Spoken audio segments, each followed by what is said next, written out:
Hello guys, welcome to another what I eat in a day. ಇವತ್ತು ಹಂಪಿಯಿಂದ ಹೊರಡ್ಬೇಕಾದ್ರೆ ನಾನೊಂದು chocolate ತಿಂದಿದ್ದೆ, wafer chocolate. ಅದಾದ್ಮೇಲೆ ನಾವು ಬಾದಾಮಿಗೆ ಹೊರಟ್ವಿ. ಬಾದಾಮಿ ಇಸ್ ಆಕ್ಚುಲಿ ಫೇಮಸ್ ಫಾರ್ ಬುತ್ತಿ ರೊಟ್ಟಿ ಮೀಲ್. ಆ್ಯಂಡ್ ನಾವಿಲ್ಲಿ ಫಸ್ಟ್ ಎಷ್ಟೊಂದು ಜನ ಮಾಡ್ತಾ ಇರ್ತಾರೆ ಆಯ್ತಾ. ನಾವು ಫಸ್ಟು ಈ ಆಂಟಿ ಹತ್ರ ತೊಗೊಂಡ್ವಿ. ಕಾಳಿನ ಪಲ್ಯ ಹಾಕ್ತಾರೆ, ಬದನೆಕಾಯಿ ಪಲ್ಯ ಹಾಕ್ತಾರೆ, ಆಮೇಲೆ ಕೆಂಪು ಚಟ್ನಿ ಹಾಕ್ತಾರೆ, ಅವ್ರದ್ದು ಫೇಮಸ್ಸು. ಆಮೇಲೆ ಚಟ್ನಿ ಪುಡಿ ಹಾಕ್ತಾರೆ. ಆಮೇಲೆ ನಾವು 2 ವೆರೈಟಿ ಇರುತ್ತೆ.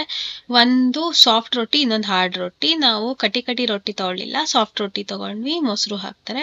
ಆ್ಯಂಡ್ ಇಲ್ಲಿ ಎಷ್ಟೊಂದು ವೆರೈಟಿ ಸಿಗುತ್ತೆ. ನಾವು ಫಸ್ಟು ಈ ಆಂಟಿ ಹತ್ರ ತೊಗೊಂಡ್ವಿ. It was okay. ಅವರು ಸ್ಯಾಲೆಡ್ ಈರುಳ್ಳಿ ಕೊಟ್ಟಿದ್ರು. ಬಟ್ ಅದು ಬಿಟ್ಟು flavours was also okay. But ಆಮೇಲೆ ಮತ್ತೆ ನಾವು ಇನ್ನೊಂದು ಕಡೆ ಒಂದು ತಾತನ ಹತ್ರ ತೊಗೊಂಡ್ವಿ. That was actually tasting so much better. And ಈ ತಾತ ಚೆನ್ನಾಗಿ ಒಂಥರ ಉಪಚಾರ ಮಾಡಿ ಕೊಡ್ತಾ ಇತ್ತು. That was like breakfast, lunch 2 brunch ಅದೇ ಆಯಿತು. ಸಂಜೆ ಮಿರ್ಚಿ ಬಜ್ಜಿ ತೊಗೊಂಡ್ವಿ, ಗಿರ್ಮಿಟ್ ತೊಗೊಂಡ್ವಿ. ಯಮ್ಮಿ ಅಂದರೆ ಯಮ್ಮಿ ಆಗಿತ್ತು. ನಾರ್ಮಲ್ ಅಂದರೆ ಖಾರದ ಮೆಣಸಿನ್ಕಾಯಿ ಹಾಕಿರ್ತಾರೆ, ಗಿರ್ಮಿಟ್ ಅಂತೂ ಮಸ್ಟ್ ಟ್ರೈ ಅನ್ಬೇಕು. ಇದು ಅಷ್ಟೇ, ರೋಡ್ ಸೈಡಲ್ಲಿ ಎಲ್ಲೇ ತೊಗೊಂಡ್ರು ತುಂಬ ಚೆನ್ನಾಗಿರುತ್ತೆ. ಆ್ಯಂಡ್ ನಾವು ಟೀನೂ ತೊಗೊಂಡ್ವಿ. ನಾನು ಆ್ಯಕ್ಚುಲಿ ಹಾಲಿನ ಟೀ ಎಲ್ಲ ಕುಡಿಯಲ್ಲ, ಬಟ್ ಐ ಲವ್ಡ್ ಇಟ್. ರಾತ್ರಿಗೆ ಲೈಟಾಗಿ ಮೊಸರನ್ನ ಮತ್ತು ಉಪ್ಪಿನಕಾಯಿ ತಿಂದ್ವಿ. ಆ್ಯಂಡ್ ನೀವು ನಿಜವಾಗ್ಲೂ ನೋಡಿ, ಎಲ್ಲೇ ಸಿಕ್ಕಿದ್ರು ಟ್ರೈ ಮಾಡಿ. ಬಾದಾಮಿಗೆ ಹೋದಾಗ ವೆರೈಟಿ ಜೋಳದ ರೊಟ್ಟಿ ಊಟ ಸಿಗುತ್ತೆ, ಅನ್ನನೂ ಕೊಡ್ತಾರೆ. It was M.